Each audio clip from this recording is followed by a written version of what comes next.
Yeah, revolutionary greetings, comrades. Yeah, welcome to Consciousism Study Class.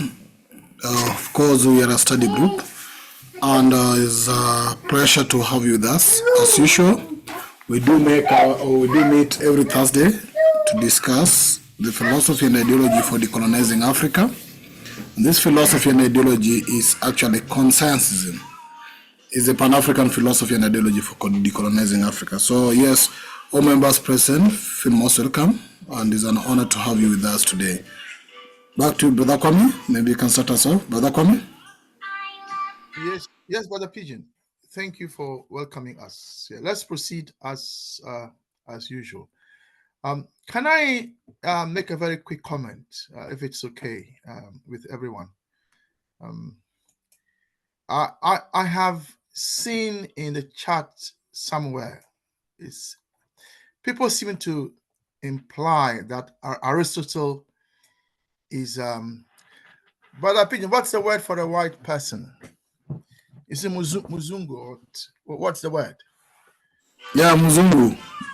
Yeah, people seem to be implying that Aristotle is a Muzungu, meaning Aristotle was a white man. That is not true. That is not correct. People are implying, the people think when they see a name that is not seen to be an African name, then somehow that person is a white person. So when you see a name like Jesse Owens, you immediately assume that that person is a white person. But Jesse Owens actually is an African American. And there are other names like Abraham Lincoln. People think Abraham Lincoln was a white man. A lot of names that we are familiar with, we assume that they are the names of Caucasian males. And so when you hear names like Socrates, Aristotle, Plato, Pythagoras, people somehow assume that they are Caucasians. So I have kind of read somewhere people are assuming that people are asking, why are we spending so much time on Aristotle? He is not an African, he's a Muzungu.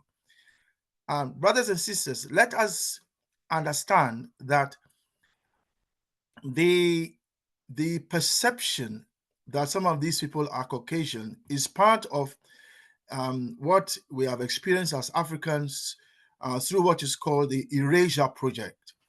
So the Erasure Project was a project to erase the African contribution to civilization. In fact, to even deny that Africans are the originators of civilization. Brother Raspala is here, and he can tell you the more about the history that has been hidden from us, about the Anunnaki, as he puts it. He can tell us more. So when some of our forefathers, like the Dogon people, who, as we understand it now, were able to tell or were able to to say that there are stars that were not visible to modern science without a telescope.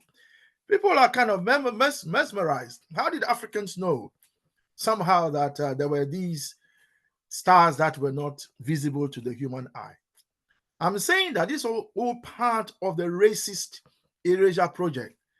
So the idea that Aristotle is a white man is mistaken. I want us to understand Aristotle was not a white man. Socrates was not a white man. Okay, Thales was not a white man. Right? The fact that someone is Greek does not imply that they are white. Euclid, who wrote the Elements, that was the mathematical text for close to 2,000 years. Euclid was Greek, but he was not white. Euclid was an African. He was born in Africa, lived in Africa. So I want people to be conscious of the fact that when we are looking at some of these authors, we must not assume that that they are Muzungu. And so why are you spending so much time on the Muzungu?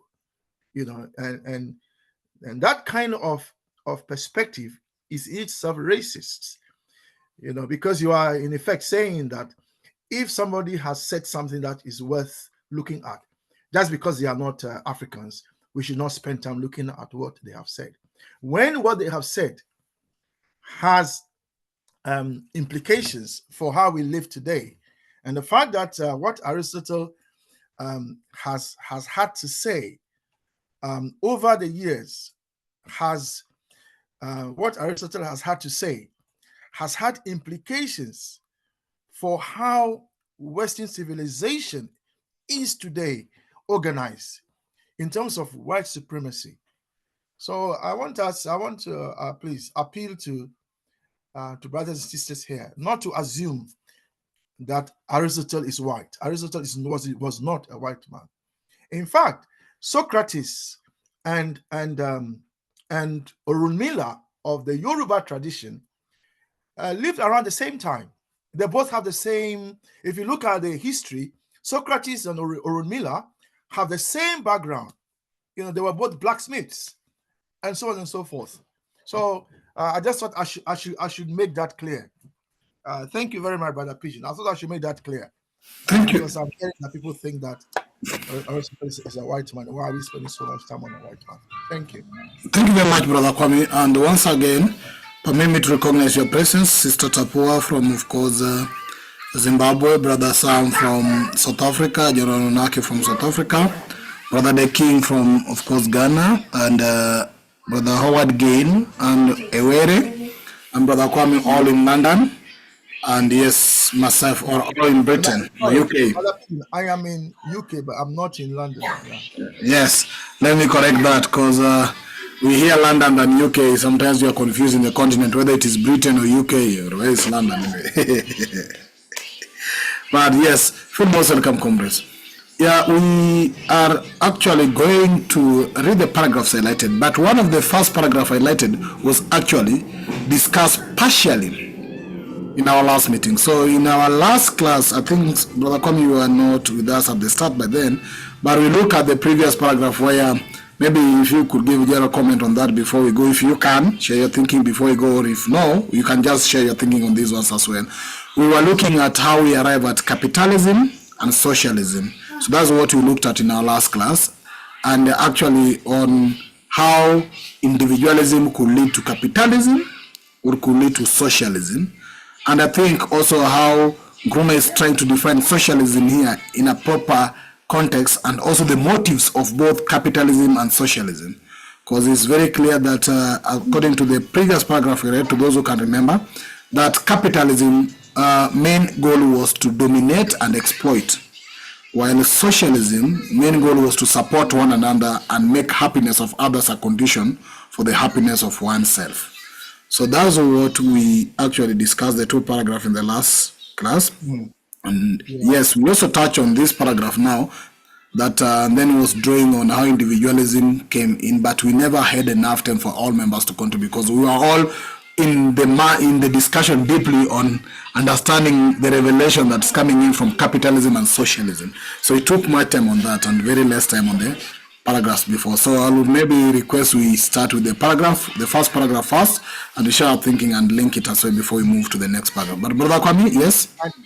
And the next paragraph here, meaning which one? The one that starts with the Renaissance, is that correct? No. The paragraph that starts with it is precisely, that's what we looked at in the last class. Yeah, but it was our last paragraph in that class, so we discuss it. Of course, not that extensively, but if any member feels so, but we discuss it. So the paragraphs that were supposed to be of discussion today are from the paragraphs of at this point and the Renaissance. That's what we look at today. Okay. Okay. So you are right. I wasn't here, so I wasn't privy to the discussion that took place. And unfortunately, I've also not listened to the video recording to hear what was discussed. So I do apologize. I couldn't join for all kinds of reasons. So well done for meeting and having that discussion. So in line with that, Brother Comment, go on. I'll request that I read the first paragraph, because it was part of the last class. Then now we can open first of all a discussion on it a bit before we go to any other paragraphs. Yes, you mean the one that starts with if however? No, the one that start that it is precisely. Yes. Okay. So you want my view on it? Yeah, I still want your view on the previous one. If you can, of course, we did share our thinking, but if you can, then we link it as we now be reading this last paragraph, which is almost linked to the previous two paragraphs, unless we can also sum up all your view in respect to all of them before we give up to this. So maybe probably I read first of all the last paragraph, then I'll allow you to share your thinking in both the previous two paragraphs, if you can, and link it with this one. Then we open it up for members as well to do that. That's fine. What I wanted to ask you is what in the last meeting, what was the consensus in terms of people sharing their thinking? What did you come away with? Then I'll tap into that, if that makes sense. There were good proposals. Of course, you see, we were able now to see capitalism and socialism in a plain context as it's being put here than how we look at it, especially on economics.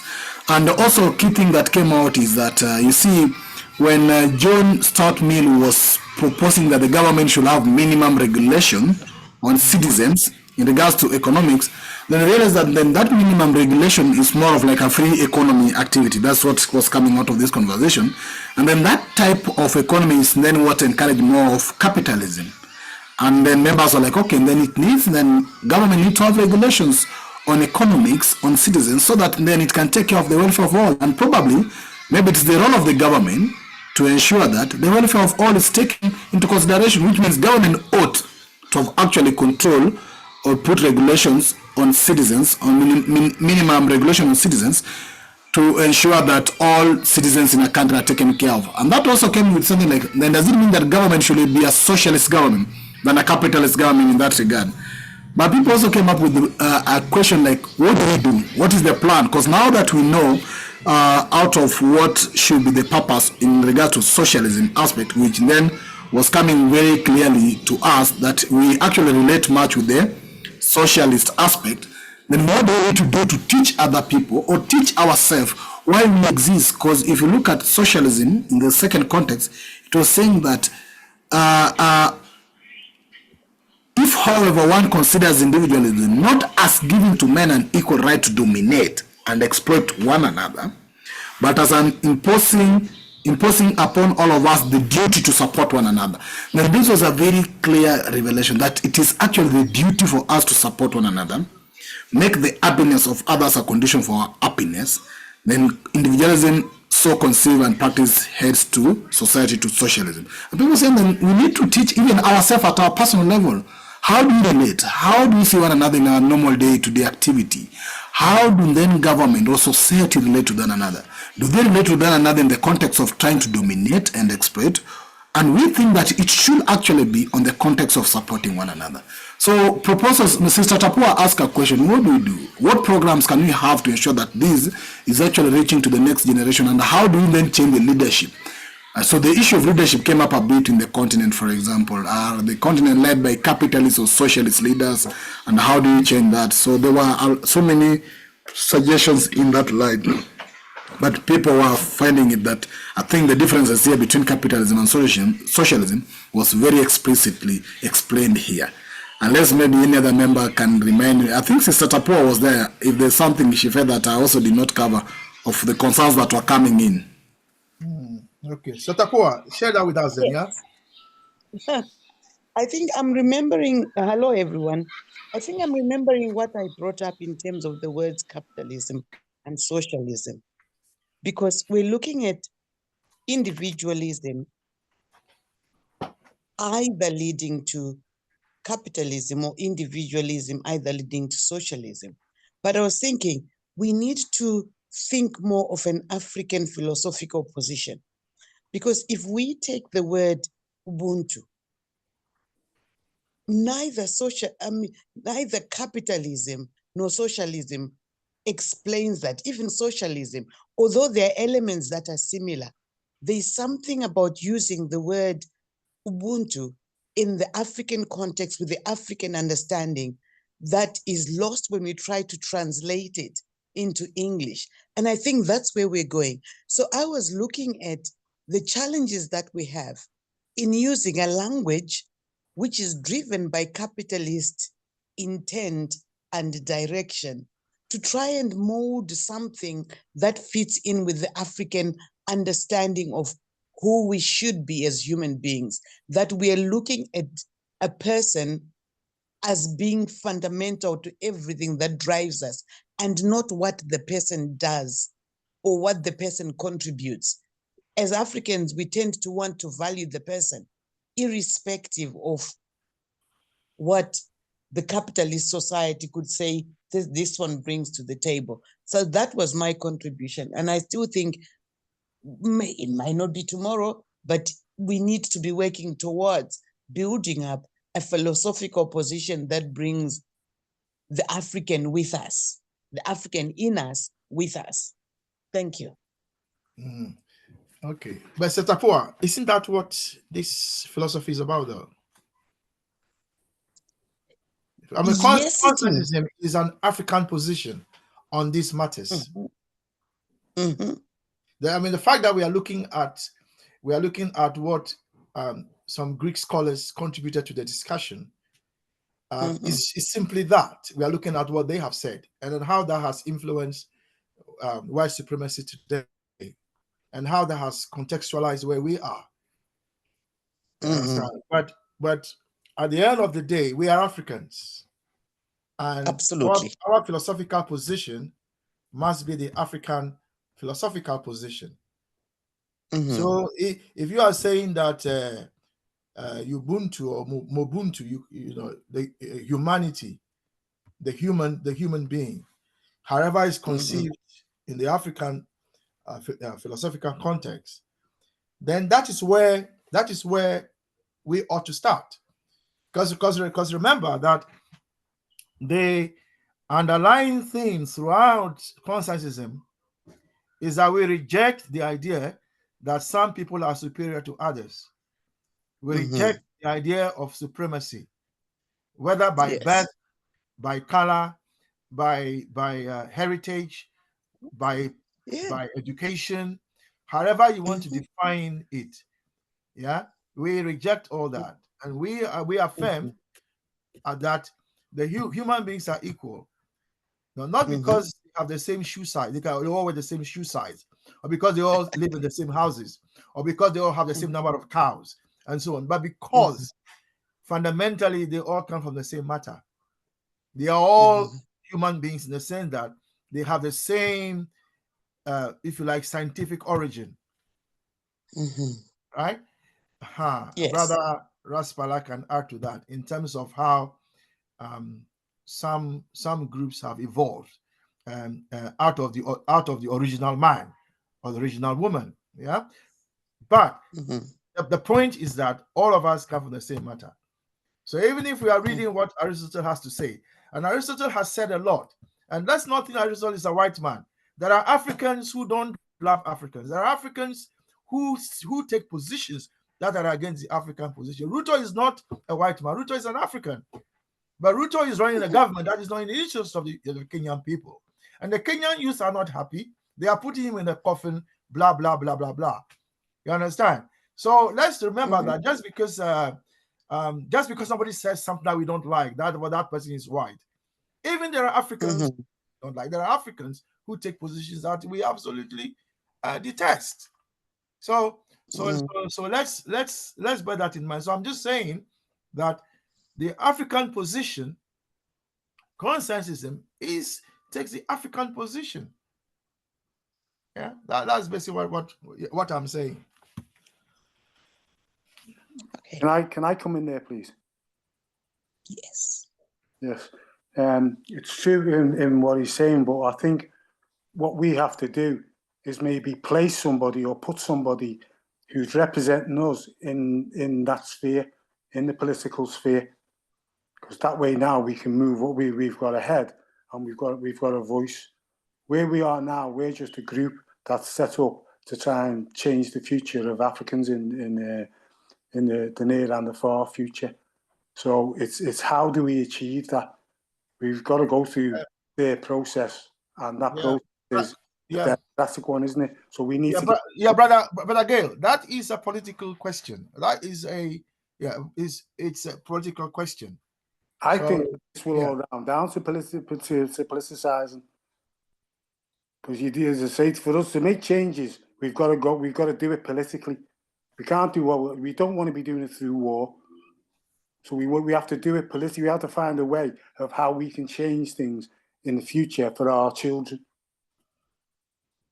And I think the way that the best way that we can now is to identify somebody who's going to represent us and speak our language in the political on the political stage. That way, then people will see who we are, and I think they'll follow us. And I'm not just talking around about Africa. I'm talking about Africans who are spread all around the world, who are watching what's going on in Africa. Yeah. So Brother Howard, you raise a very important point, and I say the point you raise is a political question. In this class, we welcome anyone who wants to take up the political question. So, for instance, Brother Pigeon here, as you know, has set up his own political party in Kenya, and he wants to run for president of Kenya, and something we absolutely agree with.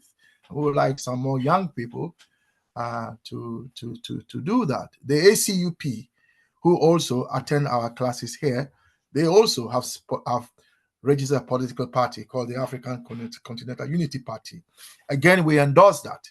So we are agreeing with you, Brother Howard, that if anybody here thinks that they can take up the political question, yeah, please do so. We will support it philosophically, but we are a philosophical group, and we want to support the unification, the development, and the liberation of Africa. And if anybody here wants to, as I said, as Brother Howard has said, to take up the political question, you have our full support.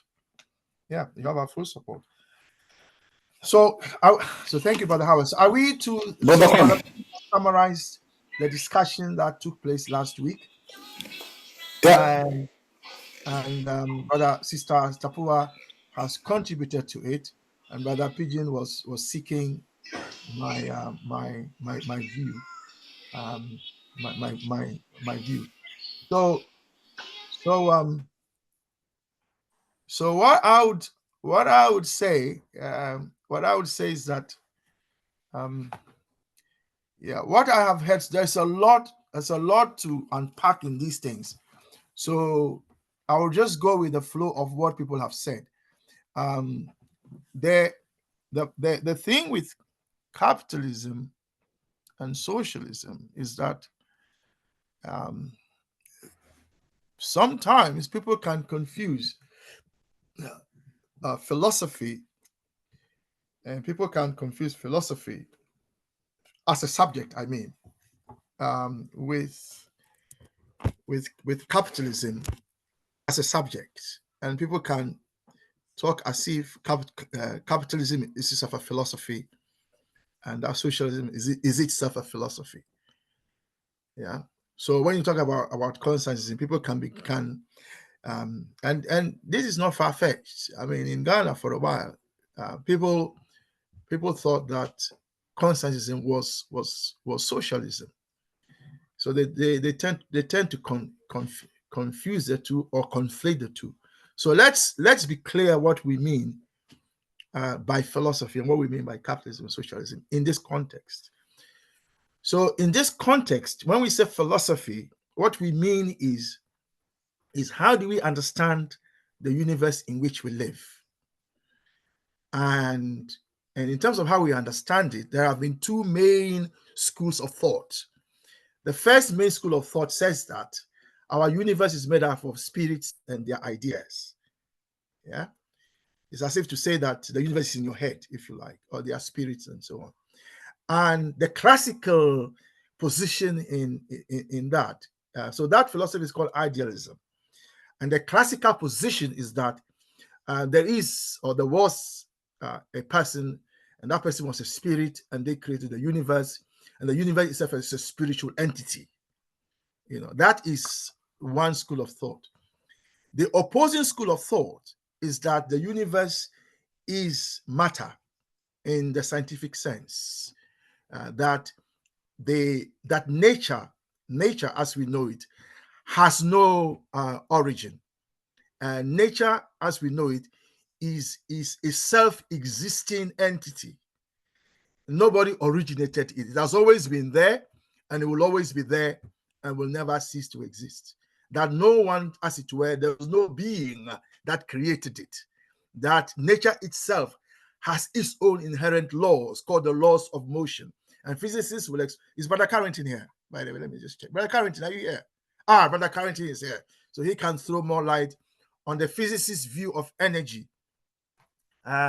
Because at the end of the day, motion is energy. And there are three types of motion. There is motion which where you are moving forward. There is that kind of motion. The second type of motion is a motion where you are going in a circular motion, like the earth going around the sun. That's the second type of motion. A third type of motion is what we have called categorical conversion. So let me not go too far down. I'm just explaining that. That is the second answer to the second question, to the first question, what is philosophy? The second answer is the universe is matter, and matter is nature, and it has its own inherent laws. Okay, so that is the second one. So these two philosophies are both African in origin. Okay, there are Africans who believe in God, and there are Africans who don't. So it's not a Caucasian thing or an East versus West thing. This is just the origin of philosophy itself. So that is the first thing we need to understand about philosophy. So philosophy asks the ultimate questions, as far as we are concerned, about the universe in which you live in, and what the universe means and its evolution. Capitalism and socialism are basically what this book calls social economic theories. So they are just theories. Capitalism is a theory. Socialism is a theory. Basically, it's a theory that says that as human beings, if we want nature to give us what we want, in other words, what we produce, how we produce, where we produce, and how we distribute what we produce, that there are two main ways of doing it. Yeah, you can do it in one way where individuals, if you like, own the means of production. So if there's a river, use the example of a river. If there's a river where we all live, that river can be owned by one person. So he's the river owner. And then all of us, when we want to fetch water, we'll line up, and then we will get the water by paying money, now that we're in a monetary economy. Or in the past, if the owner wants a cow, we bring a cow, and then we take some of the water. Or we bring a pig, to pork, and then take the water. Or we bring whatever the owner of that river wants, and then we take water. So capitalism is, if you like, the idea that one individual can own, if you like, all of us. Now, and that one individual owns the means of production. By means of production, we can refer to it as the land, the factory, however you want to put it. And one person can own it, or a group of persons called capitalists as a class can own it. And the rest of us, if we want it, we go to them, and then we ask them or beg them, however we want to put that.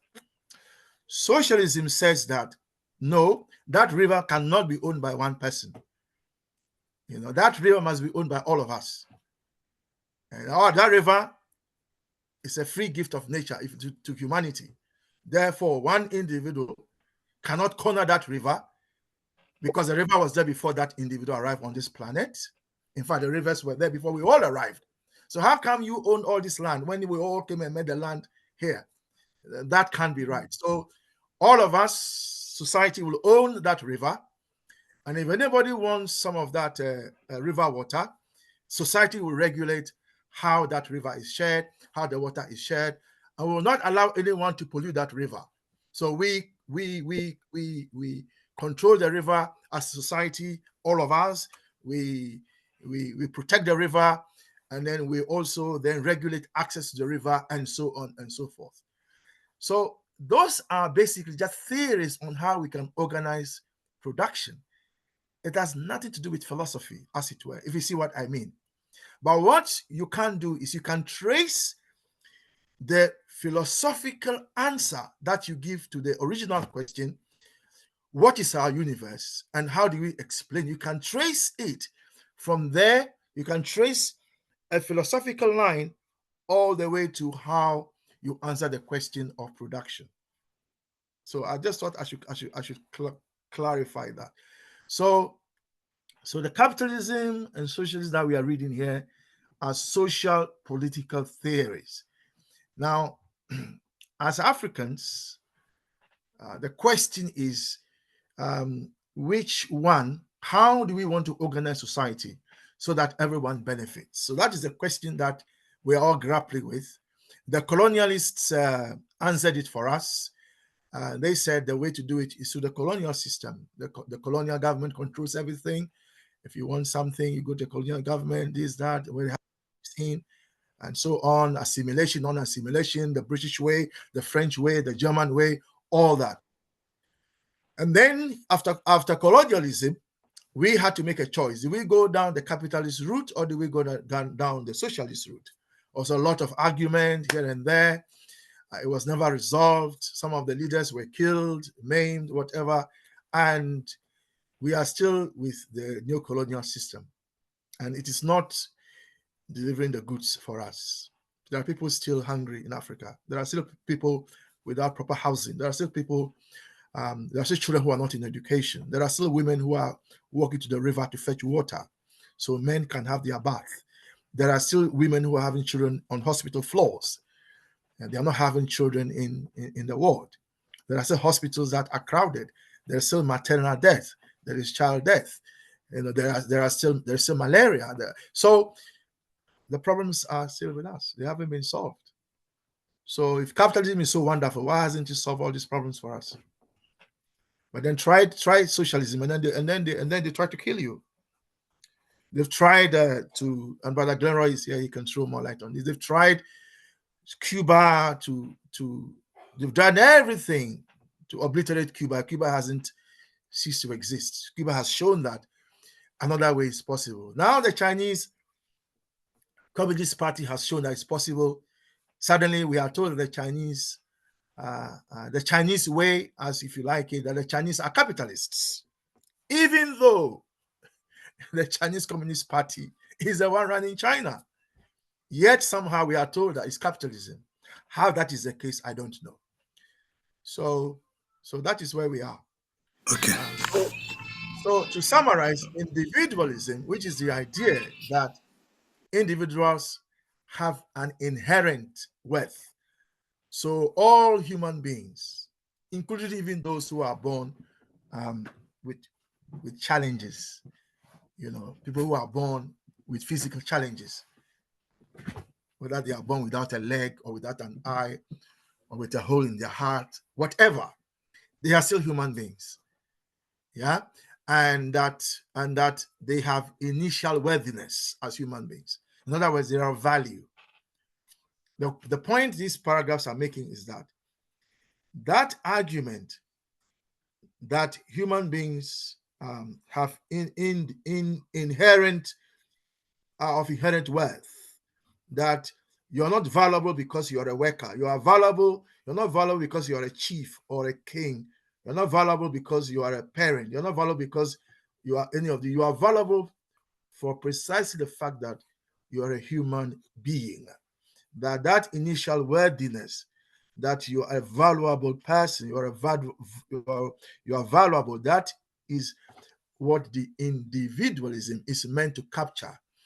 But this paragraph is telling us that it can be captured in such a way that it means that because we're all born with different gifts or talents, if you like, natural talents, if you like, that somebody is born and somehow they can run faster than all of us, or somebody is born and that person can do things that naturally that others can do, then that becomes the basis of domination.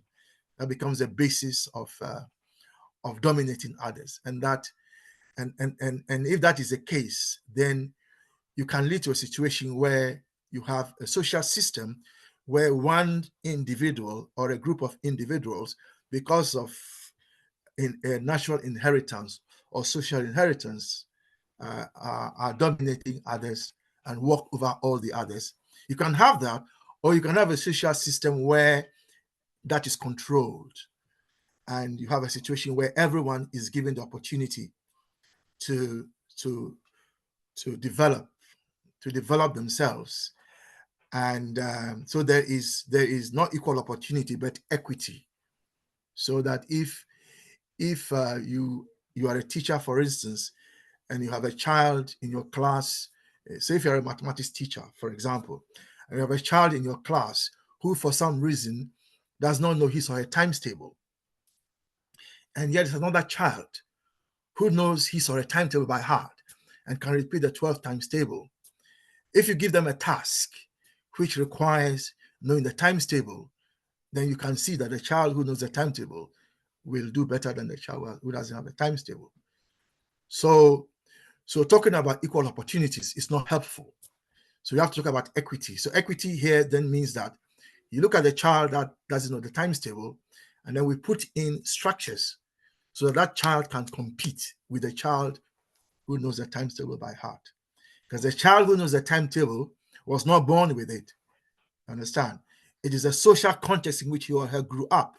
Maybe he or she grew up in a home where there were teachers, or grew up in a home where there were books.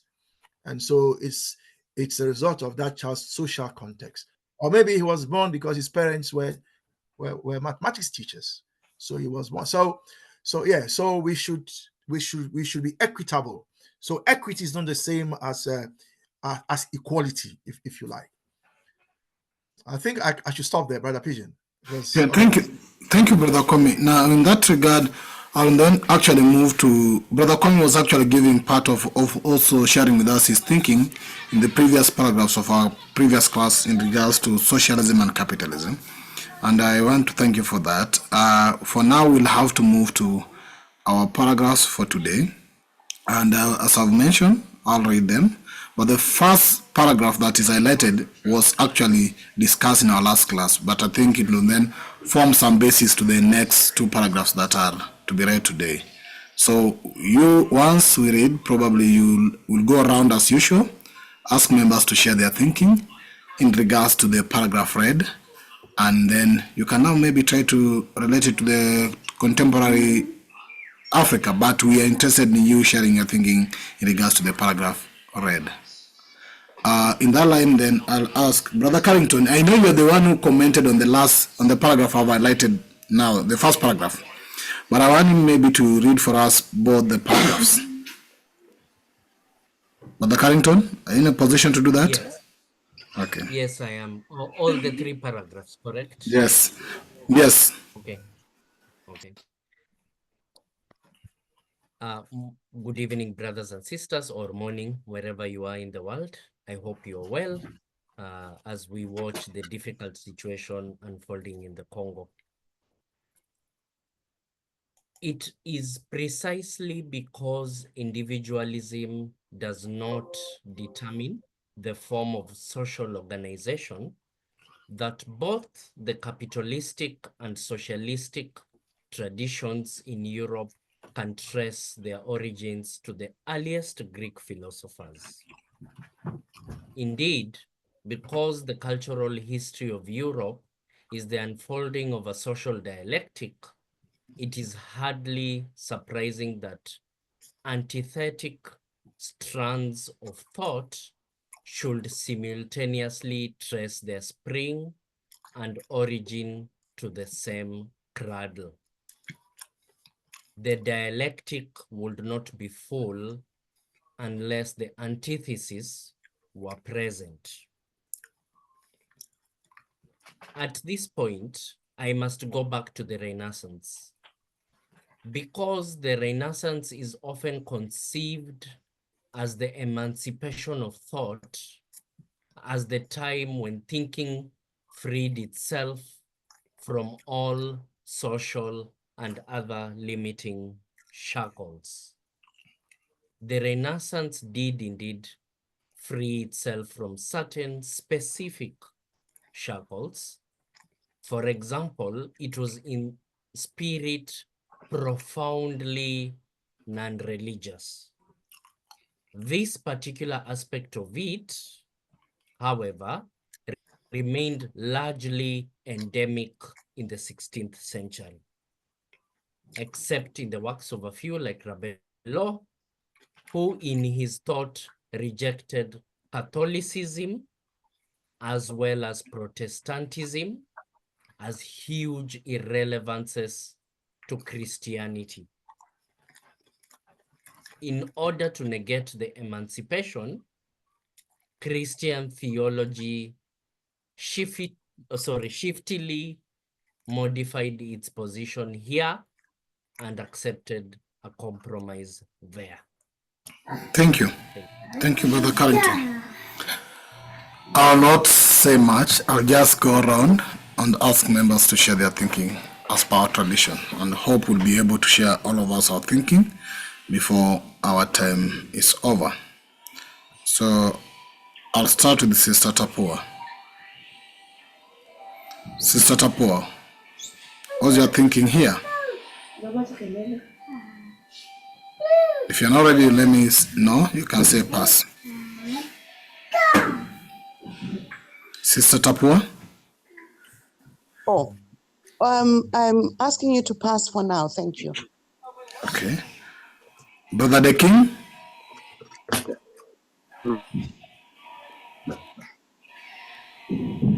Pass. Pass. Okay. Yes, sir. Elder Sam?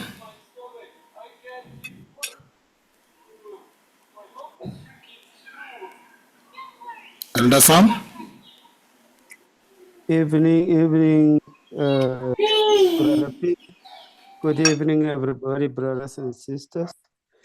The paragraph that we read, and I made some contribution last week in terms of the fact that we hear that this philosophy can be traced backwards from the past philosophers, Greek philosophers, and this through the culture that the people had. You remember when I made my input, I said in support of Sister Tapua, I said in terms of Ubuntu, which she was propagating, that we should adopt that as our philosophical approach to things.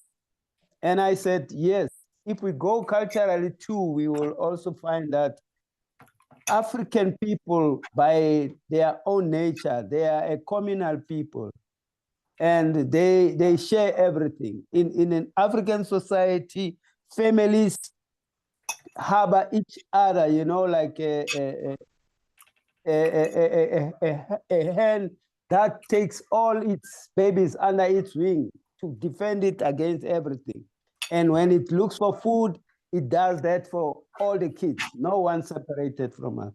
Even in our society, Africa, this has been, and this for us is the basis of this philosophy that says, as long as our individual integrity is based on the fact that I want to see all people around me happy, and that will be my happiness. And this is the basis of our philosophy as Africans. We want to live communally. We want to be sharing everything. You know, in other countries, I can take Ethiopia. I know in Ethiopia, when a family goes to a restaurant to eat, they will have one round dish where everybody will plug in there and eat. And I think this is by nature the African culture throughout. Thank you. Okay, Elder Sam, of course, you have spoken to the previous paragraphs, but are you able to also share your thinking to these paragraphs, or can I pass for now?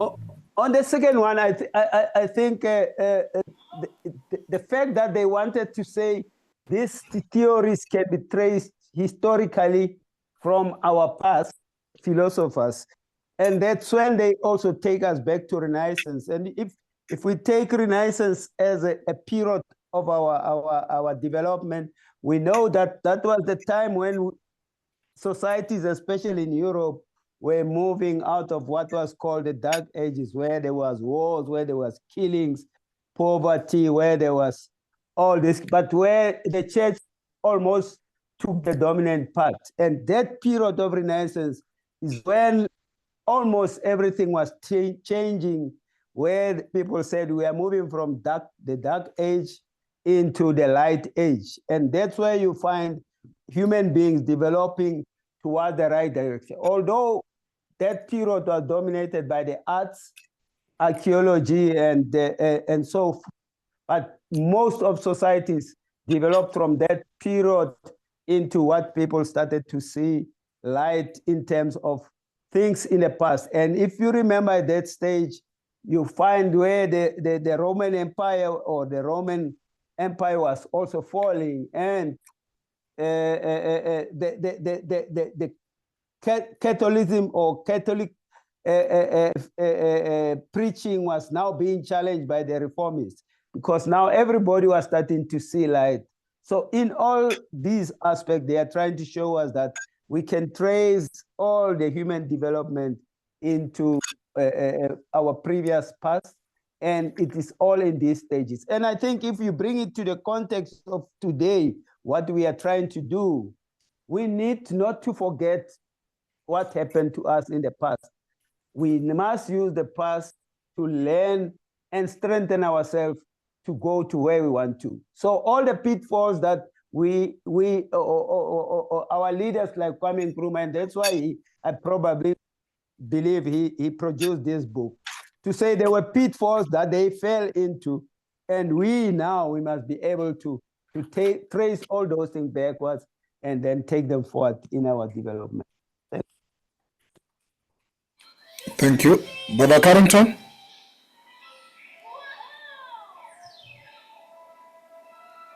Yes, good evening once again, brothers and sisters. So again, this point of individualism generating two different ways of organizing society comes up. And as we had shared, and as I had shared last week and last week but one, I was struggling with this concept, especially for the case of socialism, individualism generating socialism as a social organization principle. You can understand this concept as sort of the carbon atom. And if you arrange the carbon atom in one way, it will give you charcoal. If you arrange it in another way, it will give you diamonds. And charcoal and diamonds are not exactly the same thing, at least according to the free market, the so-called free market, the free international market. So the same way, this belief in the rights and responsibilities of the individual, you can logically end up in a society which leans socialist or a society which leans capitalist, depending on how you as a society choose to organize yourselves. And in a sense, both these ways of organizing society are real and are in opposition to each other. As now we are familiar with what is his name, Hegel, the thesis, the antithesis, and the resolution. I've forgotten the specific name. Philosophers, please remind me. And the resolution of this contradiction, right? So capitalism and socialism in some cases must necessarily exist for each other, must necessarily exist with each other, forms of capitalism and socialism. And this contradiction is an instability which drives respective societies forward. And even in the Renaissance, which the Osagyefo comes to in the third paragraph, you have this dialectic in which thought is supposed to be free and fully unconstrained, but the reality is that the Renaissance, the rebirth of knowledge, and remember, ladies and gentlemen, brothers and sisters, rebirth of knowledge, renaissance of societies occurs. It is not unique to Europe. It occurred in India, China, several times in Africa, South America. This rebirth of the need of people to know more than their societies do always occurs. And there's a form of rebirth occurring in the African continent right now. In any case, such movements of rebirth of knowledge, science, technology, philosophy, politics, ideology must, in a certain sense, find ways of making peace with the already existing power structures, must find a way of dancing or going to war with the already existing power structures. And the power structure that was relevant in Europe in this period, 16th, 15th, and 17th century, was Christianity. Christianity is the religion, form of social organization that legitimated the power of the priests, just like we've seen in ancient Greece, and legitimated the power of kings and queens, just like we saw in ancient Greece, and even true for African societies. So, in the end, this rebirth of European societies needed to contend with this, and different thinkers in the Renaissance had different ideas, from Voltaire, from all these political ideological philosophers that we hear about, Hobbes. All these people struggled with this question of religion in one form or another, culminating in Karl Marx, of course. Religion is the opium of the masses, and nonetheless, the story is still and largely unresolved. Why? Because of the dialectic. So I think that is what I found interesting in these three paragraphs. Thank you, Brother Carrington, for sharing your thinking. I'll go to General Nunaki, then Comrade Ewere. General Nunaki.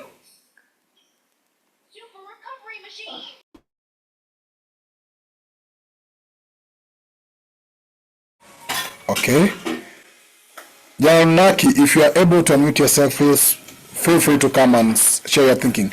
Comrade Ewere, I think it's your first time. Welcome, and can introduce yourself, but also share with us your thinking as well. Ewere?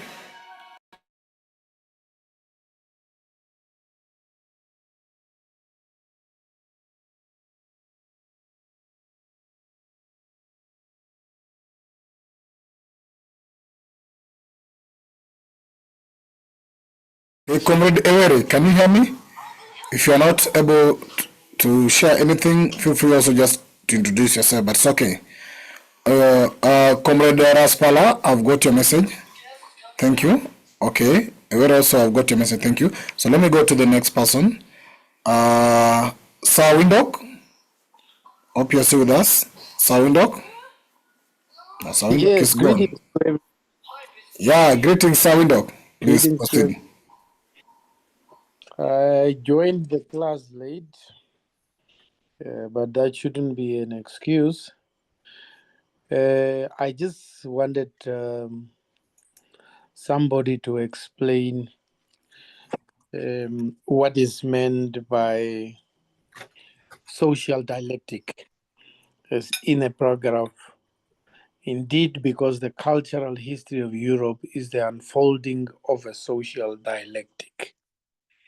Otherwise, I would have asked to pass. Brother Kwame, are you able to help share this, or any other comrade here who can try to attempt to answer that? Anybody? Before I get to Brother Kwame, anybody who might want to try to attempt, or who might want to answer the question of what is social dialectic. From your understanding, you are free to share that's what you think. If not, then Brother Kwame, I'll request please you come in. Yeah. So can you hear me okay? Yeah, I can hear you, Brother Kwame. Yeah. So social dialectic, so Winhope, that refers Yeah. basically to what we have been discussing in our class, which is dialectics. Yeah. So dialectics, as you know, is the idea that our universe is underpinned by opposing things. Yeah. Wet and dry. To use very simple examples. Yeah. Wet and dry, high and low. Yeah.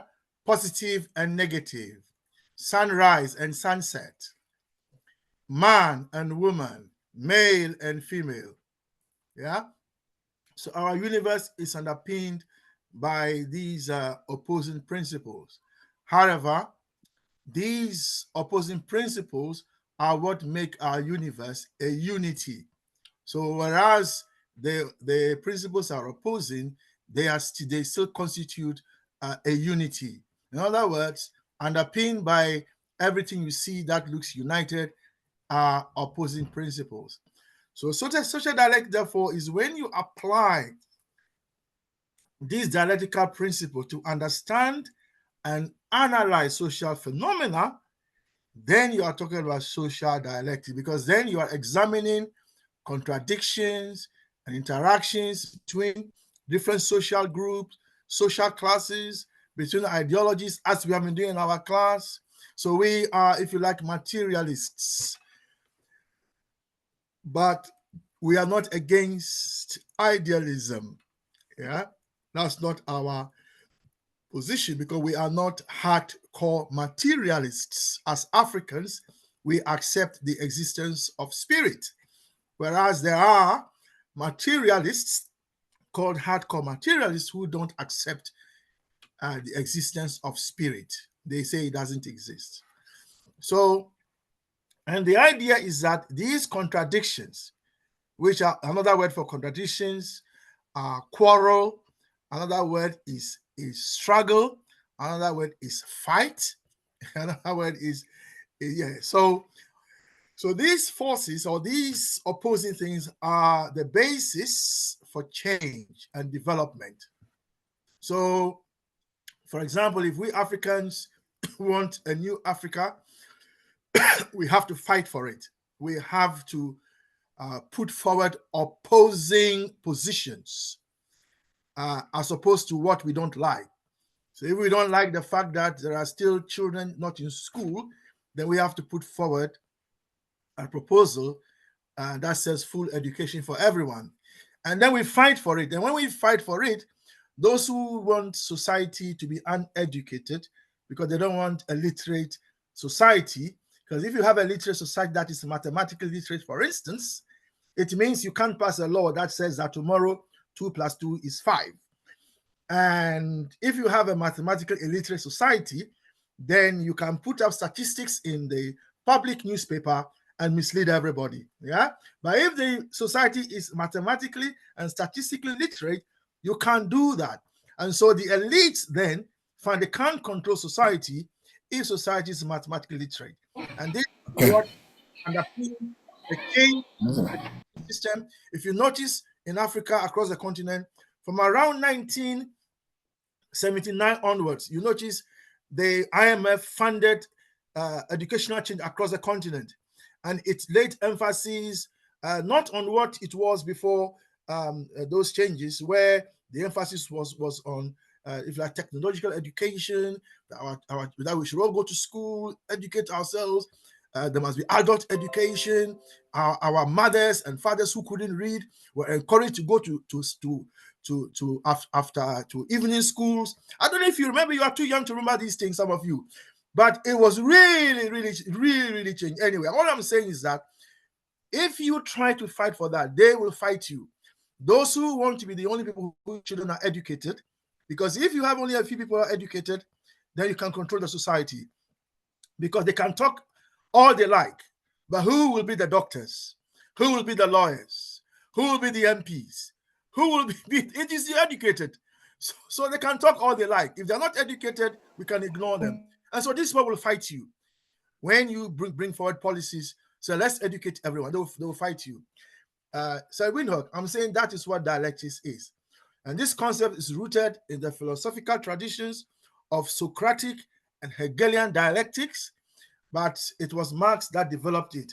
And he developed it along with Friedrich Engels in the context of what is called dialectical materialism.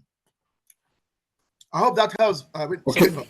Thank you, Brother Windhoek, is that helpful? Yes. Thank you so much. Do you have any other thinking you want to share with us? Not for now. Okay. Thank you. Okay, Sister Ida? I was wondering if Brother Kwame could help me, probably with the pronunciation of a word and the meaning. I think it's antithesis at the bottom, but it says antistic.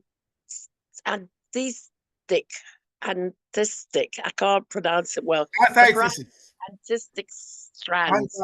It's antithesis. Oh, antithesis, but at the top. That's what it is. What is at the top? Antithesis. Anthetics. Yeah, but at the top it says anthetic strands. Yeah, it comes from antithesis. Put the cursor down one. Anthetic is an adjective. Yeah, it's like and how saying, do you pronounce it, please? Well, antithetic, if you like, or antithetic. Antithetic. Okay. Yeah. And it means. It comes from the word antithesis, which basically means opposing strands. Thank you. They are opposed. One is against the other. One is negative, one is positive. Thank you. So I couldn't quite work it out. You remember when we got to chapter 5 earlier, and then before we started the book again, you remember we said there was something called positive forces. Yes, positive and negative. Negative forces. Those are antithetic. If they are antithetic strands, because they are opposed. Thank you. I couldn't pronounce it and I couldn't understand it very well. Thank you. Sister Ida, yes. Having known that, do you want to share more thinking with us? I'm wondering about the bit to do with the Renaissance, because I think that seems to be important. And even in the next paragraph, it goes on about Renaissance. And I'm wondering if it's not a hint that we need a complete Renaissance in Africa. And we need to change our thinking completely. And in a way, we're seeing it happening. But I'm wondering if it's not something that we should be looking at as important, because even at the end, when it goes on about Christianity, it says that Christianity had to change their thoughts because this guy pointed out some of their flaws. So they had to have a compromise in changing their ideas. So I think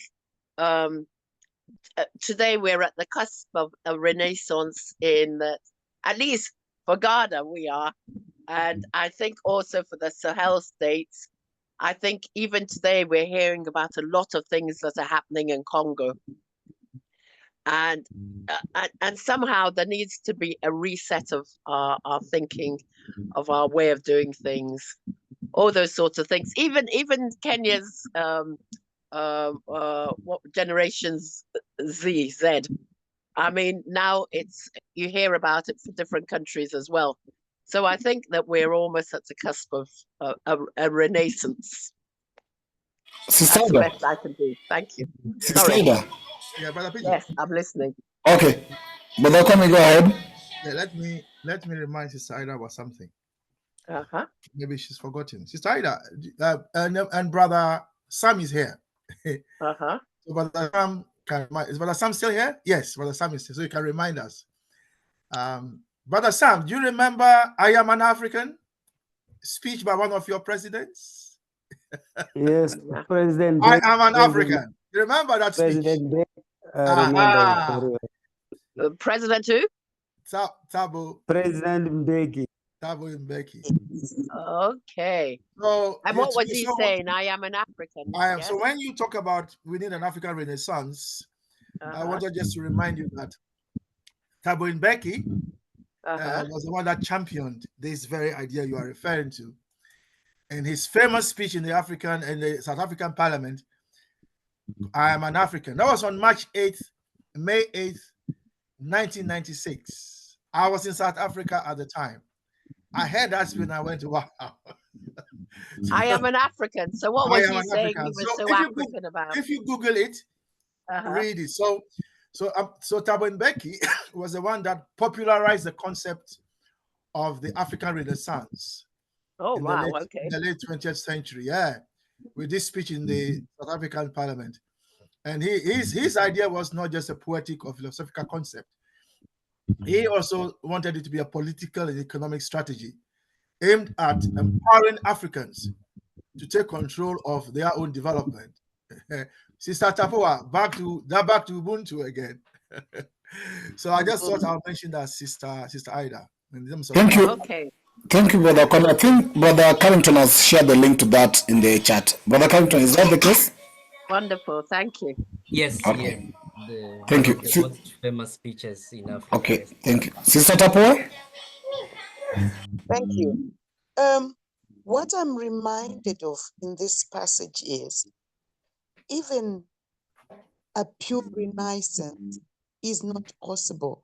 And I'm thinking of whether we can ever have a revolution, as in a complete change, because of dialectics.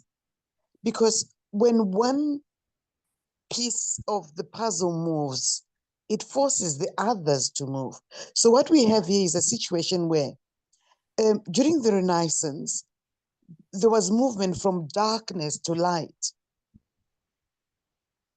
But light itself would not exist in its purest form because the church would not let go. So you get people like Rebellious trying to free Christianity from Catholicism and Protestantism.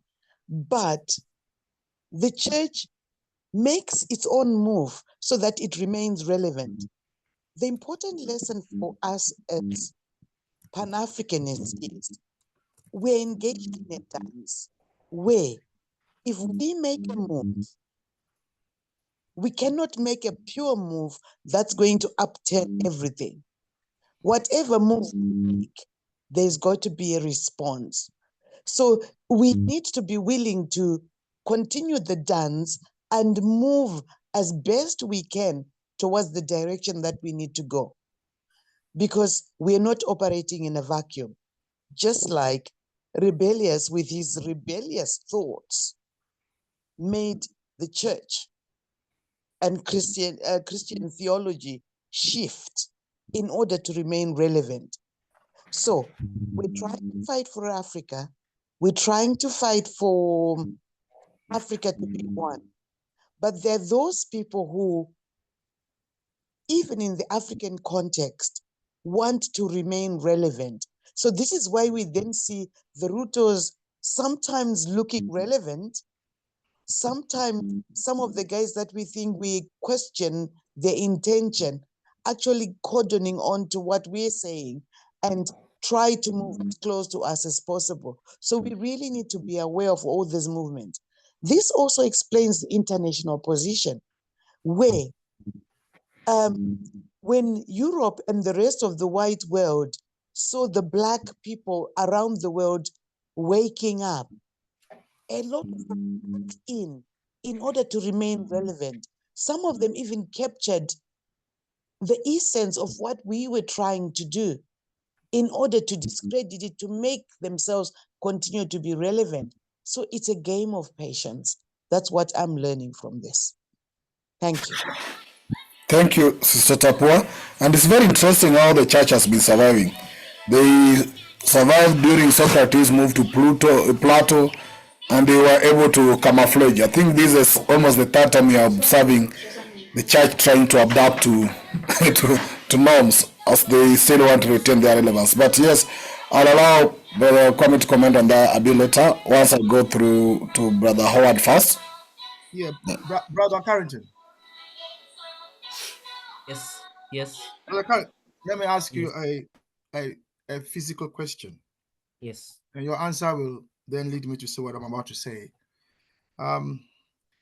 Is it possible to get rid of the electrons in an atom?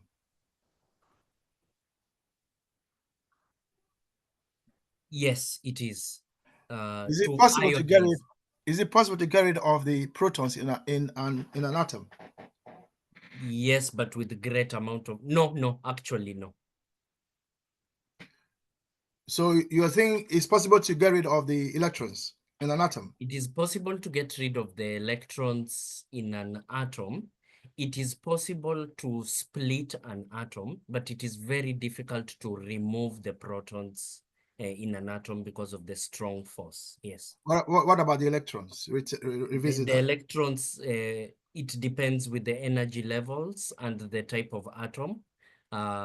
So this is what people in chemistry call ionization energy. You can remove the first few electrons relatively easily. And as you get deeper and deeper into the atom, it becomes more and more difficult. You need much, much hotter temperatures. Okay, so let me push you then. Yes. Since all atoms are underpinned by what makes an atom is that it has a neutron, proton, electron. Is that correct? Yes. Yes. Correct. So then the question is it possible, given the nature of our universe, to have an atom that does not have one of those? No. The definition of an atom is exactly what you've said. A system of protons, neutrons surrounded by positively charged protons surrounded by negatively charged neutrons. That is the definition of an atom. Okay, thank you. So you've answered the question that Satapua has raised. Satapua has made a very important point, that this is how the church acted, so we should also act. What I'd like to add is that the church is not our example, actually.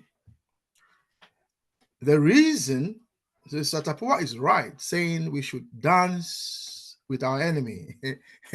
Nkrumah called it tactical collaboration. The reason is not because of the way the church, the reason is that nature inherently is dialectic. And if nature is inherently dialectic, you cannot get rid of the negative. It's not possible. That's why I asked Brother Carrington the question I asked Brother Carrington.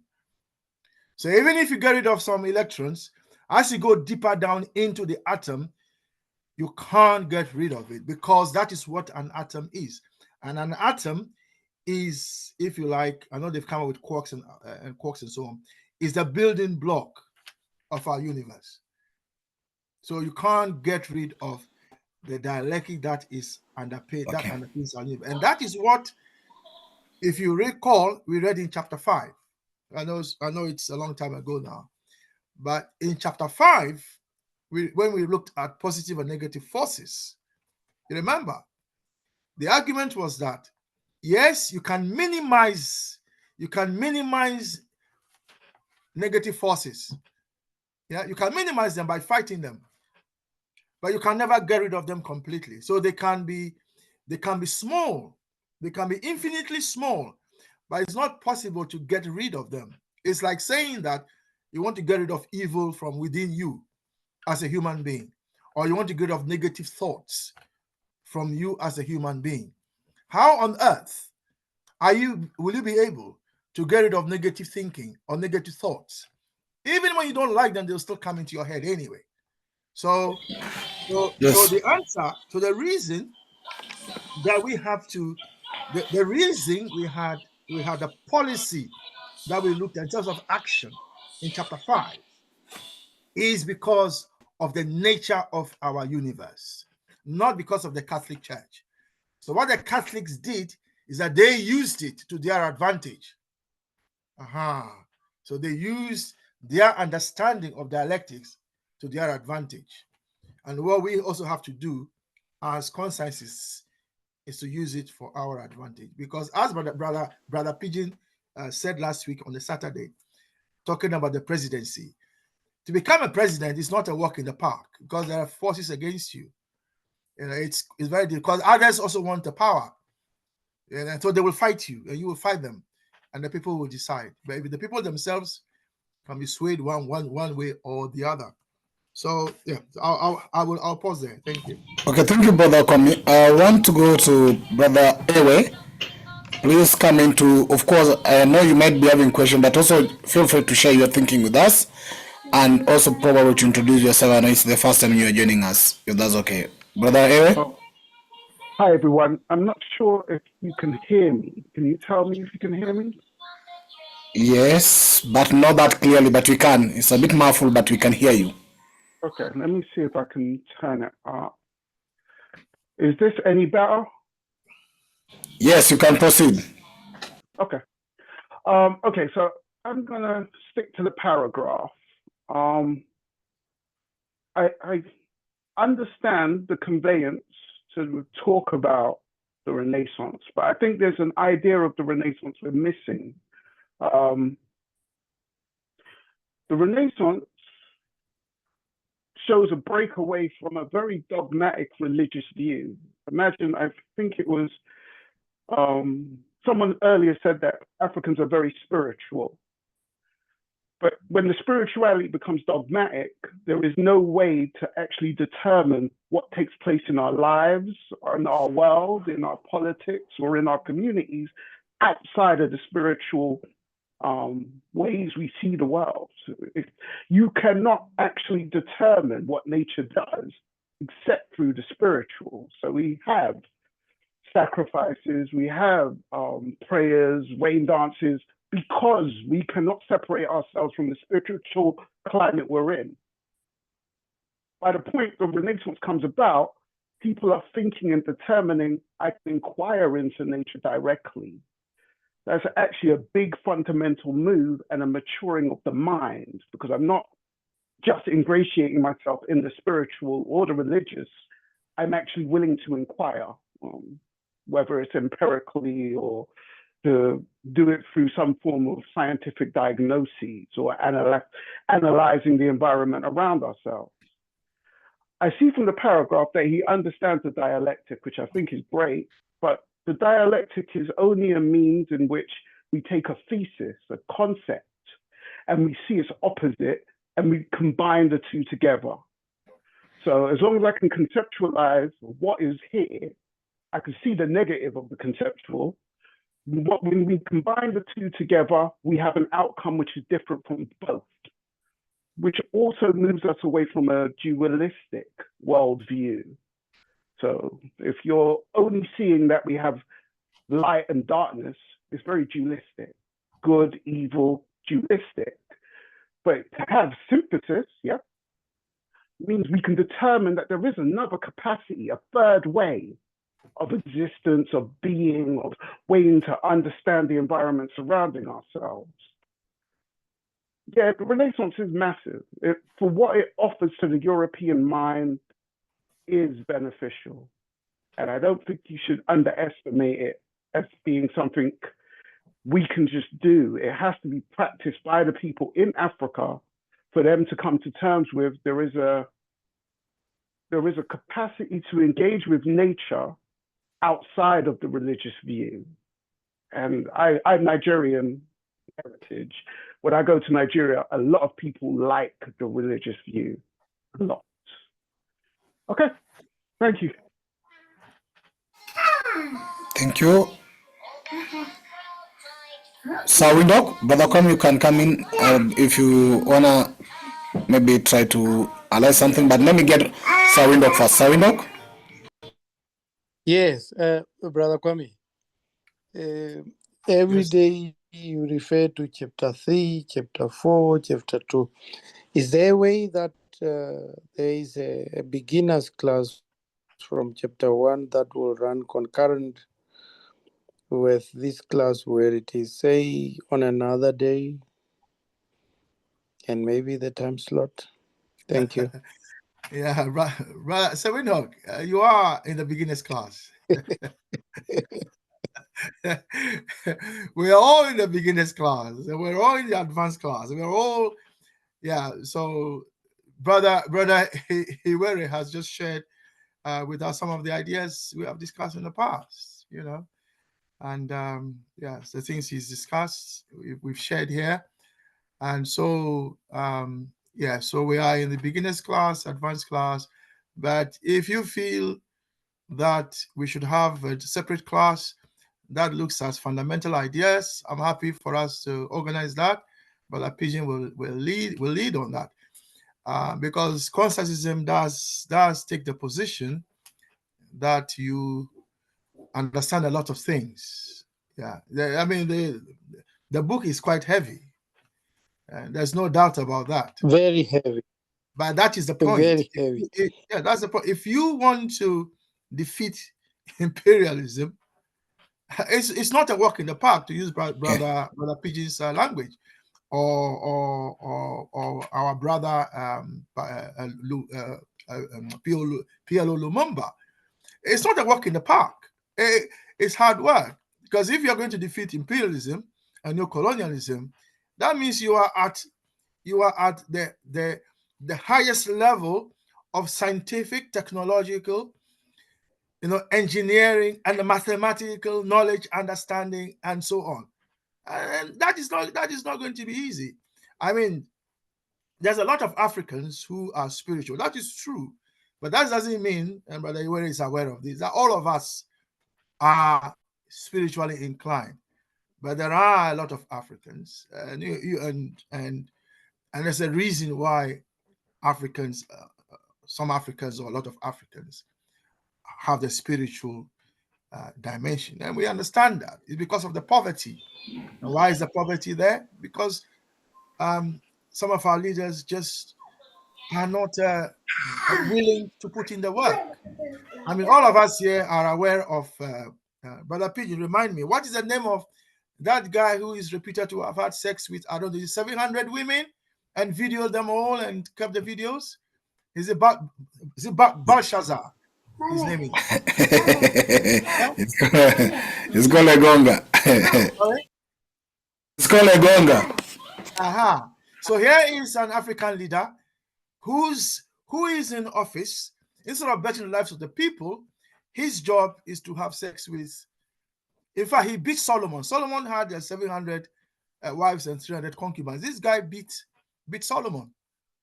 So you have leaders whose mentality is just not where it should be. So the people are therefore poor. Majority of people are poor anyway, and so poverty in Africa is right. So then they seek solace in the spirit. And we say, well, why are they doing that? They shouldn't be doing that.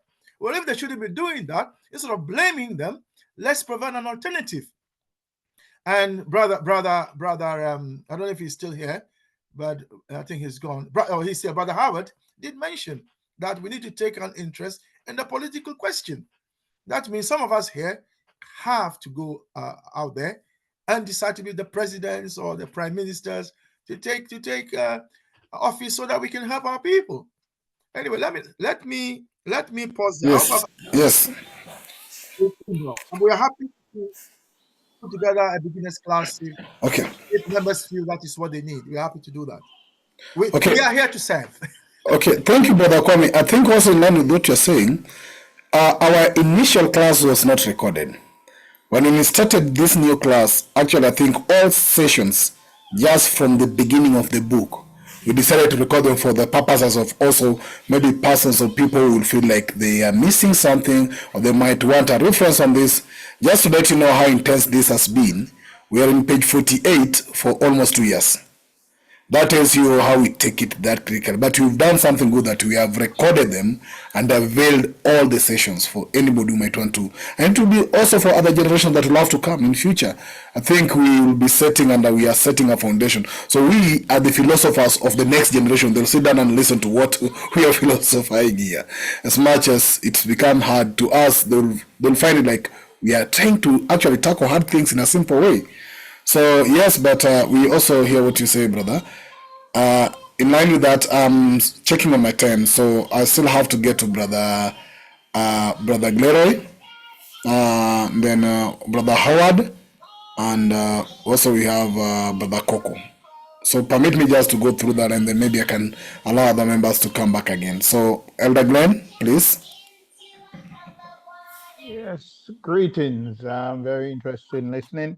I think for me, the thing that stuck out is the narrative that says that the church theologian, Christian theologian, not distinguishing between Catholic and Protestant, but the Christian theologian shifted and modified its position here and accepted compromise there. What I find fascinating about this is that we know that the church does indulge in, shall we say, dishonesty.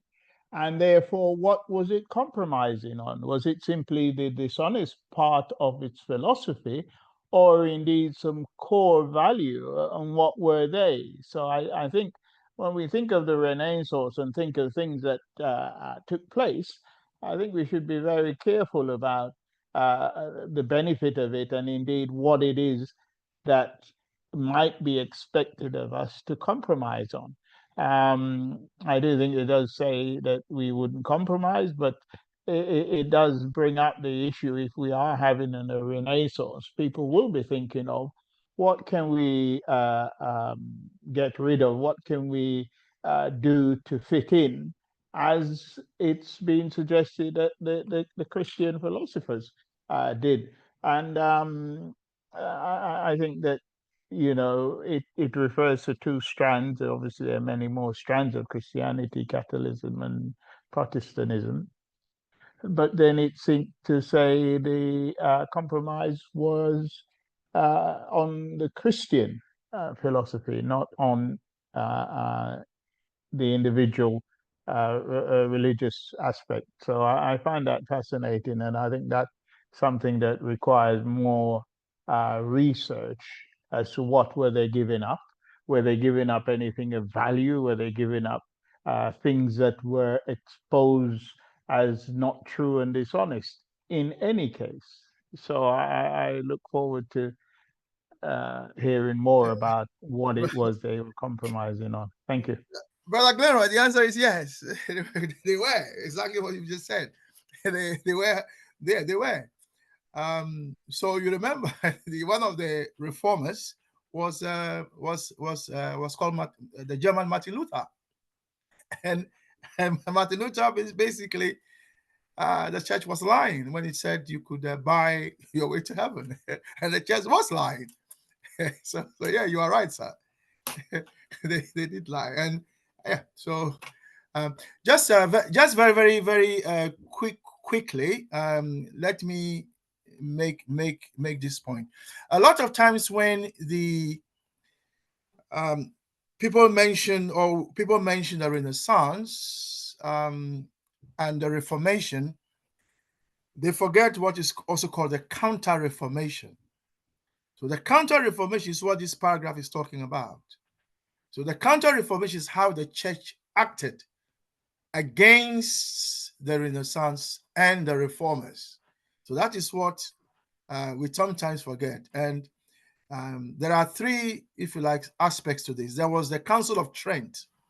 So the Council of Trent was basically called by the Christians, if you like, in 1545 to 1563.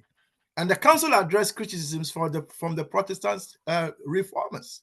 And what did they? They clarify Catholic doctrine, they improve clergy education, they reform internal practices to enhance moral standards and administrative efficiency. Like some of the lines they were telling that, however sinful you can buy this document, this paper from the church, and all your sins will be forgiven, and you and your family will end up in heaven, and all that, and all those lies. So the Council of Trent addressed those. Then there was an emergence of new religious orders, like the Jesuits and so on. And the Catholic Church basically formed these orders to counter the Renaissance and the Reformers.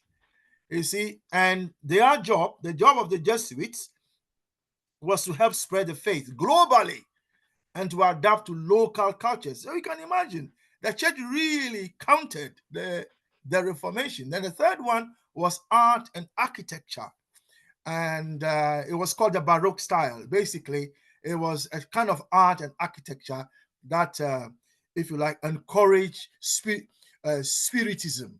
When you see it, your emotions will be heightened and you begin to pray, and then that kind of spiritual fervor and reinforce, you know, the spiritual. So that's what the Catholic Church did. I just thought I should mention that. But that was a counter-reformation from the church against the reformers and the Renaissance. Thank you. Thank you, Brother Coco. Sister Tapu, I'll come back to you, please. Let me go to Brother Coco. But I know you said you will be on transit, so if you're not able to speak, Brother Coco, just indicate in the chat. I'm trying to finish the list. We, of course, will still have some time for a comeback. Brother Coco? Okay. Are you able to speak? Okay. If you come later, well and good. Then let me go to Brother Howard, then General Anunnaki. Then I'll go to Sister Tapu, and maybe Brother Coco can come in then. Brother Howard?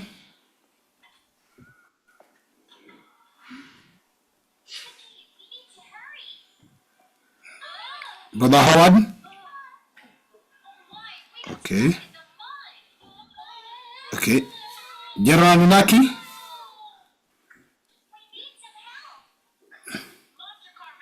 General Anunnaki, are you able to speak?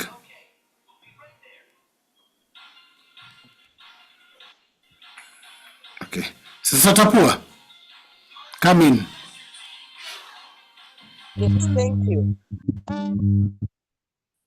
I just want us to refer to more recent counters. I know we're talking about the Renaissance and the counters that church took to try and regain its position. We see the same thing happening, particularly in the West Indies and the slave trade. When the rebellions were taking place, and you get a lot of maroon societies led by former enslaved people, you then get Europe reacting in a way that makes them look like they were the ones who were freeing the slaves. And you get them labeling certain people as the people who facilitated it. And then you get them countering the slaves' position by changing the site where slavery takes place into the... And we have a situation today where we thought we were freeing ourselves from colonial yoke, but they came with a counter and then said, they're facilitating our freedom. And we tried the the Organization of African Union, and they get in there to try and make it appear as if. And then some of our leaders, unfortunately, that's why I wanted to get to the current position, don't see this. They don't think, for example, Trump giving us aid is not just Trump giving us aid. Trump is disarming us because we are trying to help ourselves. So as long as we understand that, and as long as we contextualize the counter, the compromises that we're going to make, bearing in mind that we are aware that everything is dialectic, that we shouldn't make blind compromises, like being sent to Haiti to fight our own and not understand why we're doing it. We shouldn't be making blind compromises that compromise the fundamental things that we're going to achieve. We should have compromises that enhance our position, just like towards the end of the slave and this whole nonsense, Europe came out looking clean, but they were not. They were just moving and changing the form of labor into exploitation, where you have basically people working for nothing today. We take home nothing. We're still in the plantation, as it were. Like my brother's always saying, he says, oh, the plantation is still going on. And I think we need to understand that. We need to have our leaders understand the counter positions that they can take, the counter positions that we can take, bearing in mind where we're going. Thank you. Thank you, Sister Tapua. Just to confirm once again, Brother Howard or General Naki, are you able to speak before I'm also interested to share my thinking, but okay. Brother Howard, General Naki, once more. Brother Coco, if you are ready, just indicate in the chat. I'll give you 10 before we close our meeting for today. But yes, Brother Kwame, you can come in. Brother Pigeon, since you want to share your thinking, let me just share for a few minutes so you can share your thinking. That was a challenge I always had when I'm sharing. It's hard to share your thinking. So let me share for a few minutes so that you can also share your thinking, and then I will hand over back to you. Thank you. Just before I ask, brother Rasmala can't speak. Brother Coco says later. Brother Dave indicated in the chat. So the only person left then who can't speak is of all those who haven't spoken is yourself, Brother Pigeon, and I think everybody else has spoken. Brother Iwere has spoken.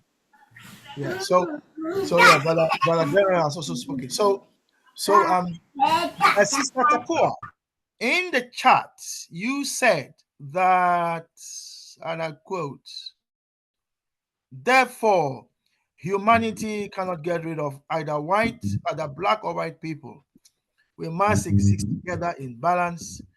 The current position is tilted for them over us.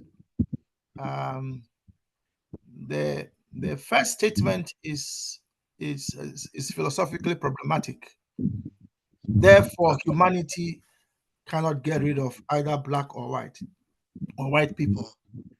Not sure what you mean. There is no such thing as white or black people. The notion that there is a different, it'd be interesting to know what the notion that there's a different, that there's a different race called the black race, there's a different called the white race or the Indian race. It used to be the yellow race.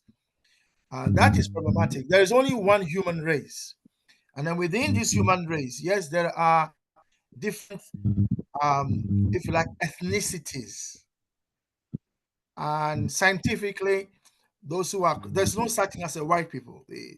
Nobody is white. In the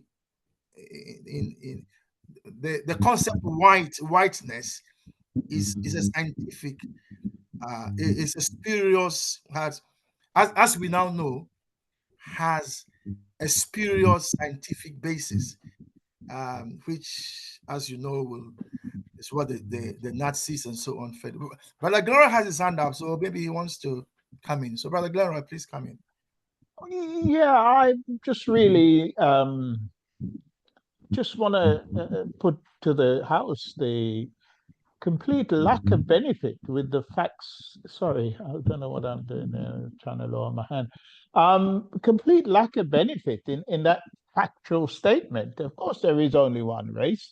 However, what value is it among us to acknowledge that? Because at the end of the day, it's a little like having a difficult relative who hates you.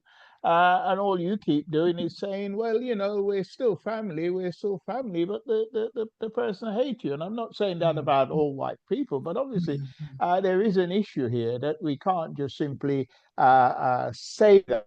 There is challenges, I think, in the way that people interact of different color and different races. So we're not over that yet. So the benefit, I don't see the benefit of that, acknowledging that.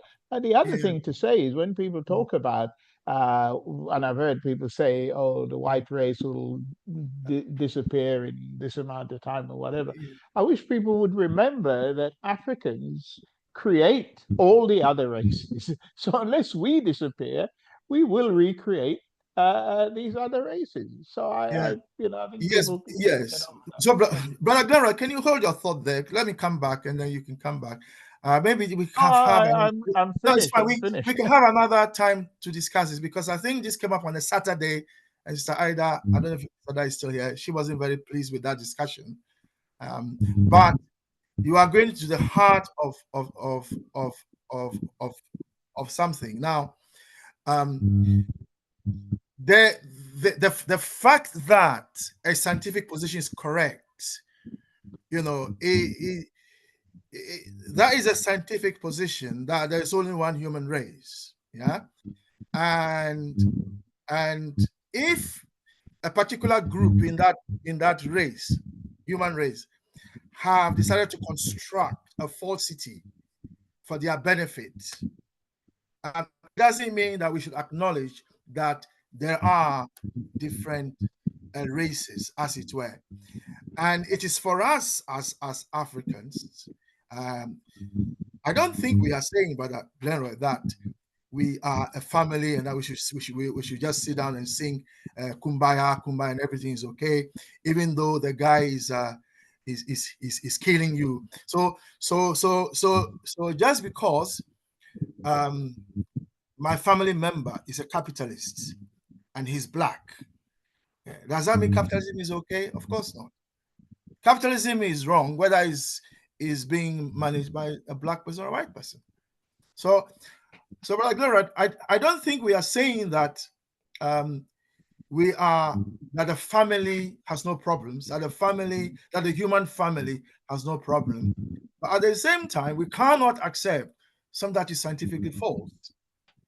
Yeah, it's false to say that there is such a thing as a white race, because it doesn't exist. It's spurious. It's not true.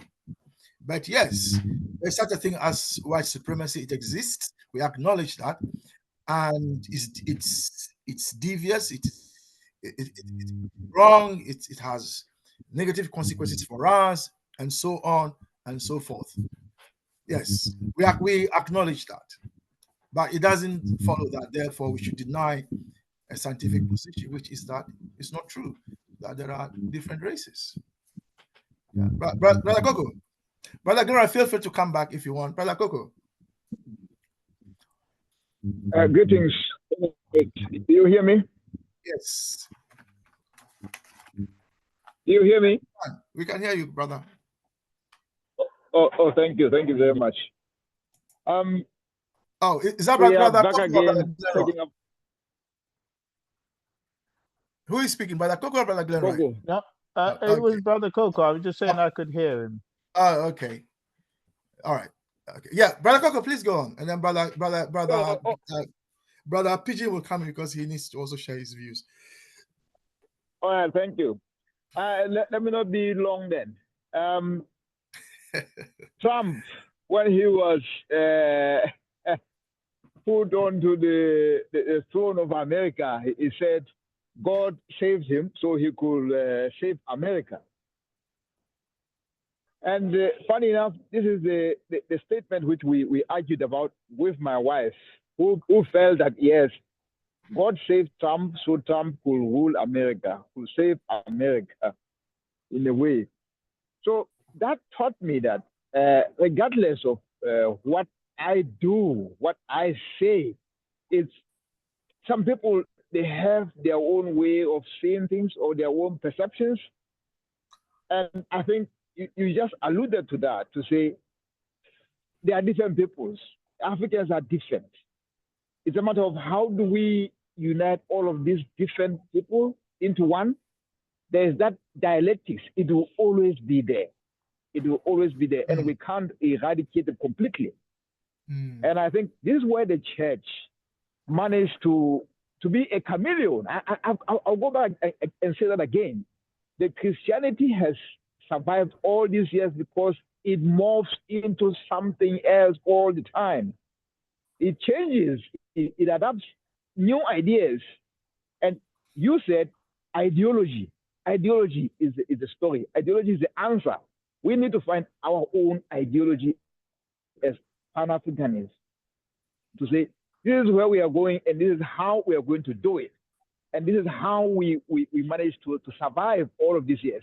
And I think Sister Tapua also mentioned something interesting with what the Europeans were doing. She didn't mention the fact that actually the British here, when you talk about how they were perpetuating slavery, they will tell you that they abolished slavery. They actually sent out ships to fight against slavery. That's what they're teaching their kids. You understand? They are claiming, they're taking credit for fighting against slavery, the enslavement of the people. And they claim the Africans were involved in slavery. And they had to go there and colonize them to get rid of slavery, which was still continuing in the African continent after it was ended in the West. So it's interesting. We have to see the things as they are and not take them at face value. We have to understand, go deeper and understand. That's the only way we can sort of understand what the world in which we live is. Thank you. Thank you. Brother Glory, did you want to come back? Otherwise, I'll go to Brother Pigeon. I did, but in view of time, please go to Brother Pigeon. Okay, thank you. Brother Pigeon. Yeah, thank you all for sharing your thinking as well. I'll be sharing my thinking. Brother Pigeon, you've got 10 minutes all to yourself. No, I'll not do 10. I'll try my best to be limiting a bit. But I want to share my thinking in regards to the two paragraphs towards the end of these two paragraphs, the last two paragraphs. One, I'm getting the element in the first statement. Of course, that one paragraph, I only have one statement with so many commas. But it says that because the Renaissance is often conceived as the emancipation of thought. Therefore, Renaissance might not truly mean the emancipation of thought. That's what I'm thinking. But it can be conceived to be emancipation of thought. And then I like the aspect of using the word thought, because the next part says, as the time when thinking. I think Brother Kwame is in line with what you've been asking us to do. We share our thinking and thoughts and not our understanding or our opinions. But yes, so that element first alone then is very important, that Renaissance can then be either emancipation of thought or something else. What is our Renaissance as a people? What is Renaissance to us as Africans? And what is Renaissance to you as a person? Of course, then, if it emancipates thought, then it emancipates thought from where? From enslaved, because you cannot emancipate what is not either captured or controlled. Then, if Renaissance was to emancipate thought, the thought was then controlled by what? That the Renaissance was looking forward to emancipate. Probably one or two people like to answer that, but I think it's also something we need to think as I'm trying to read and sharing my thinking.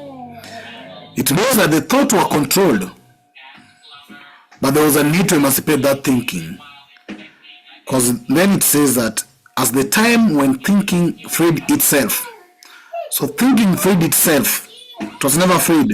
And I think this also goes in line with the other songs and other quotes that have been said, that free yourself from mental slavery. So thinking freed itself. Nobody happy to free, but it freed itself of social and other limiting shackles. I don't know if freeing thinking or freeing oneself from social orders or shackles, because then the social conditions control a lot and dictate a lot, and I think that's what you've said. Social condition could make someone either be a doctor, be a nurse, be a teacher, but then as we are saying, if you get back to know your intrinsic worth, then you're not controlled by social conditions. You see yourself as an empowered person once more. You don't then see yourself as just a controlled person. You don't see yourself as somebody who is less or inferior. But when you actually emancipate your thinking from those limiting shackles that are put or imposed on us, then you can be able to free yourself and see yourself as a free person. So those are my thinking in the first paragraph. The second paragraph. The third paragraph then, it comes to the Renaissance did indeed free itself from certain, and the aspect is certain, which means then Renaissance did not do a complete freeing, but only from certain specific shackles. Now the idea is now coming here, of course, the next aspect. So it's very important, first of all, that Renaissance could or did not do a total, complete freeing or freedom. Then should our Renaissance be a total, complete freedom? Or do you have to take Renaissance partially? And what's the impact of doing a partial Renaissance instead of a total Renaissance? Because we are seeing now an example here that it was in spirit, profoundly non-religious. Of course, we know how some of us in today's Pan-African talks, and it's a topic we've been discussing, whether should we free ourselves from total religions, or that Christianity, Islam, Africa need to walk away from that. And some are saying, no, we cannot walk away from that. We can just still be, I can still be a Christian Pan-African, I can still be an Islamic Pan-African, I can still be whatever Pan-African. How is that thinking going to affect the total Renaissance that we are looking forward to? And then does it mean that we can, as some have been saying here, we can dance with and see what we can compromise on? Does it mean that then we can compromise some part of our identity or our culture, and we think then we can still achieve the total target we wanted initially? Because I think compromisation then will have to affect our total goal at the end of it. So basically this is what I'm seeing here. Of course, the aspect of the differences, what we call the society must have a strife or dialectics. So this then you see when the Protestants were moving away from Catholicism, what did they change? Very little in terms of what they change. Maybe in terms of practice on how they do or conduct their services, but basically they just still do almost the same goal. They still end up to the same thing. And this is also what I'm saying here. And then basically the element of compromising here. Do you have to follow this example of Christian to compromise as Pan-Africans as well in our struggle for actually liberating or decolonizing Africa, which is the intention of the philosophy? Do you have to compromise as Christians or Christianity or the church did? Which to me, I'm not always a believer of compromising, but it seems people think that sometimes you have to compromise. Because me personally, I don't compromise. If it has to be like that, then why should I think, to my own principle, I don't exist just to please or move by waves. Because if now, for example, one thing is not good for me, so I have to compromise so that I fit to it. But then by compromising, don't you see that you're taking away your initial goal or your initial text? So you're only now then surviving. Basically, you have no ambition or no direction, but yours, the bigger primary goal is just to survive. So you're compromising just to continue surviving without the impact of what you must or you can do, or what compromising can do to your own intention and goals. So then I'll end it here, Brother Kwame. Thank you. But Brother Pigeon, well said. But you use the word compromise. Depends on how you understand the word compromise. You know, you seem to be seeing compromise in a negative sense. Not all compromises are negative. Some of them can be positive. Yeah, and when you compromise for the furtherance of existence itself. So let me give you a very simple example. If you boil water to have your bath and the water is too hot, you have to put some cold water in there to bring the temperature down. Yeah, you can try bathing the hot water, but then your skin, you have glitters on your skin. So but when you put cold water in the hot water, you are bringing the temperature down so that you can have your bath and still be well, that you will not have your skin bent. So by that example, I'm saying that compromise in certain sense is so that even you can also exist. Because if you don't compromise, you might find yourself in trouble. You know, in the struggle, we say one step back, 2 steps forward, 1 step back. So we say forward ever, don't we? But in forward ever, sometimes you have to take a step back, reassess yourself, and then you move forward again. You're not doing that because you don't want to win. You are doing that because you want to win. And in order to win, sometimes you have to step back and reassess your strength and reassess your strategy. So we hear you, brother, but the way to look at compromise is not necessarily in a negative sense, as something that diminishes you Yeah.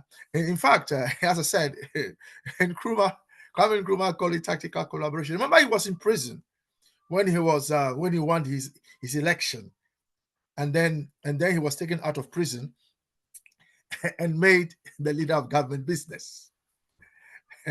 and so he could have refused to work with the governor because the governor is the enemy. He's the one that imprisoned him through the courts. Yes, Brother Glenroy, you want to say something? Yes, Bob Marley says, "He who fights and run away lives to fight another day." It's not compromise. It's a tactical withdrawal. It's tactical realignment. But as I said in my contribution, I want to know what the compromises are that they speak about in relation to this paragraph, because it is unclear. All right. Yeah. Yeah, it is unclear what it is that was compromised on, and therefore you have explained some of them, but right, what was being told to the people? Why is history then calling it a renaissance, given that some of the things involved in the renaissance was not something to be proud of, because it would have been the way the church compromised, or the church try, as I think Sister Moore says, keeps itself relevant. Yes, so I think, as I said, it needs some digger deep in. Top Law has got her hand up, so I'll step back. Yeah, no, Brother Gloria, you were right. So I didn't realize you wanted us to go into that last line. But yes, I mean, the church compromised in the sense that it had to share its power. It couldn't just be the sole power in town. It was being challenged by the scientists. And as the paragraph made clear, the Renaissance was deeply anti-religious because it did not, it challenged papal power head on. So in order for the church to remain in power, it had to compromise in the sense that it had to accept the other guys. So yeah, but I accept your point, Brother Glenroy, that we might have to go deeper into this another time. Yeah, Brother Pigeon, I'll hand over back to you, and then you can bring okay. Yeah. Sakapua's hand is up. It's up to you what you want to do. Yeah, thank you. Sister Paul, I'm afraid my time is up. What do you want to say, sister, please?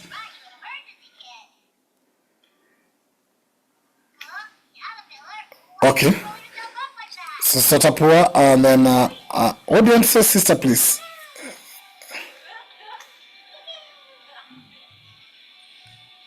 Yes. I just wanted to give a summary of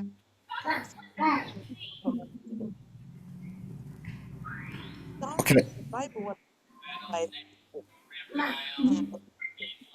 I can't hear you, sister. I can't. All right. Can you hear me now? No? Yes? All right. Okay. I was just a summary.